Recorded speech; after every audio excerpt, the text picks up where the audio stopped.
Sahabat setia Gowori yang dikasihi Tuhan, Shalom. Hari ini adalah Senin 2 Januari 2023. Kita bersama-sama mengawali pekan ini dengan penuh semangat dan penuh rasa syukur. Hari ini kita merayakan peringatan wajib Santo Basilius Agung dan Santo Gregorius dari Nazianze, uskup dan pujangga gereja. Siapakah mereka? Basilius Agung lahir pada tahun 329 di Kaisarea, ibu kota provinsi Kapadokia di Asia Kecil.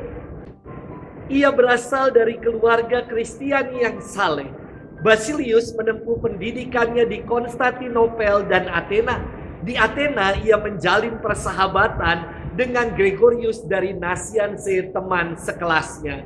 Setelah menamatkan pendidikannya, Basilius kembali ke Kaisarea dan menjadi pengajar retorika. Atas pengaruh kakak dan kedua adiknya, Basilius mulai tertarik pada corak hidup membiara. Ia berhenti mengajar dan mempelajari corak hidup membiara. Basilius membangun biara pertapaan di Pontus dan digelari sebagai bapa perintis hidup membiara di gereja timur. Di gereja barat, pengaruh Basilius dikenal melalui Santo Benedictus, pendiri Ordo Benediktin, dan Abbas biara Monte Cassino. Pada tahun 370, Basilius diangkat menjadi uskup Kaisarea menggantikan uskup Eusebius. Ia dikenal sebagai seorang uskup yang berwatak tegas dan bersemangat. Kepandaian, kesucian, dan kerendahan hatinya membuat Basilius menjadi tokoh panutan bagi umat dan uskup-uskup lainnya. Santo Basilius meninggal pada tanggal 1 Januari tahun 379. Ia digelari kudus dan dihormati sebagai pujangga gereja. Santo Gregorius dari Nazianze lahir dari keluarga yang saleh dan diberkati oleh Tuhan. Ibu beserta kedua adiknya juga diakui gereja sebagai orang kudus. Gregorius menjalani pendidikannya di Nazianze, Alexandria, dan Athena. Di Athena ia bertemu dengan Basilius, teman kelasnya. Keduanya bersahabat dan bersama-sama mengasingkan diri di sebuah pertapaan di Pontus. Tetapi kemudian karena desakan ayahnya, Gregorius kembali ke tempat asalnya. Di sana ia ditabiskan menjadi imam dan kemudian ditabiskan menjadi uskup. Ketika berusia 50 tahun, ia diangkat menjadi uskup agung Konstantinopel. Di Konstantinopel, Gregorius dari Nazianze menyaksikan keadaan hidup iman umat yang sangat-sangat menyedihkan karena pengaruh ajaran sesat Arianisme. Gregorius memulai karyanya sebagai uskup dengan membangun sebuah gereja darurat. Gereja ini disebutnya sebagai Anastasis, yang berarti kebangkitan. Kepada umat, Gregorius selalu berkata, kita harus menghadapi kaum Arian dengan budi bahasa yang manis dan kesabaran yang tinggi.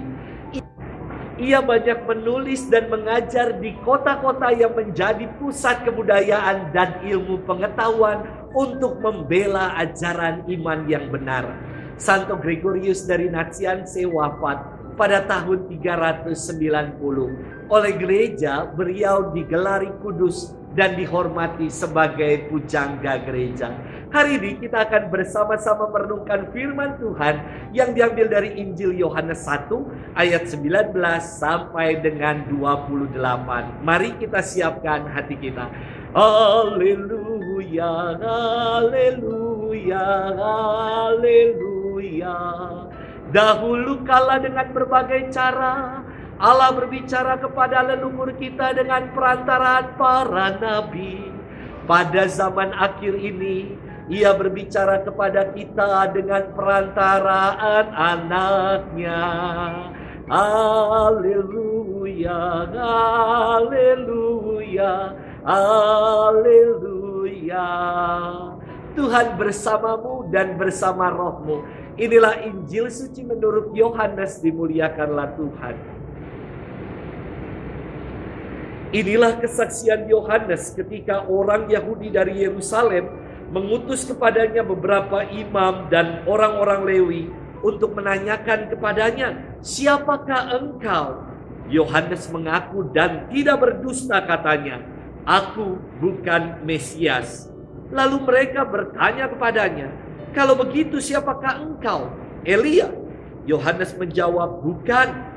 "Engkaukah nabi yang akan datang?" Ia pun menjawab, "Bukan." Maka kata mereka kepadanya, "Siapakah engkau? Sebab kami harus memberi jawab kepada mereka yang mengutus kami. Apakah katamu tentang dirimu sendiri?" Jawab Yohanes, "Akulah suara orang yang berseru-seru di padang gurun, luruskanlah jalan Tuhan, seperti yang telah dikisahkan Nabi Yesaya." Di antara orang-orang yang diutus itu ada beberapa orang Farisi. Mereka bertanya kepadanya, "Mengapa engkau membaptis jikalau engkau bukan Mesias, bukan Elia, dan bukan Nabi yang akan datang?" Yohanes menjawab kepada mereka, "Aku membaptis dengan air. Tetapi di tengah-tengah kamu berdiri Dia yang tidak kamu kenal, yaitu Dia yang datang kemudian daripadaku. Membuka tali kasutnya pun aku tidak layak." Hal ini terjadi di Betania yang di seberang sungai Yordan, di mana Yohanes membaptis orang. Demikianlah sabda Tuhan. Terpujilah Kristus. Sahabat setia Gowori yang dikasihi Tuhan, Shalom. Setelah liburan Nataru, Natal dan Tahun Baru yang cukup panjang, anak-anak akan kembali bersekolah. Biasanya orang tua akan menghantar anak-anaknya ke sekolah untuk membiasakan lagi bangun pagi dan sekolah. Tentu orang tua hanya mengantar, bukan ikut belajar di sekolah. Semoga anak-anak kembali bersemangat untuk belajar di semester yang baru ini. Sahabat setia Gowori yang dikasihi Tuhan, berbeda dengan kisah dalam bacaan kemarin, yakni para gembala yang memastikan kabar gembira yang mereka dengar. Kini tampil beberapa orang Yahudi dari Yerusalem, yakni beberapa imam Yahudi dan orang-orang Lewi hendak menyelidiki dan meredam perbuatan-perbuatan Yohanes. Mereka bertanya, "Siapakah engkau? Apakah engkau Mesias? Apakah engkau Elia atau Nabi yang akan datang?" Dan Yohanes dengan jujur mengatakan bahwa dirinya bukan Mesias, Elia ataupun Nabi yang akan datang. Lantas siapakah dia? Ia adalah suara yang berseru-seru di padang gurun, "Luruskanlah jalan bagi Tuhan."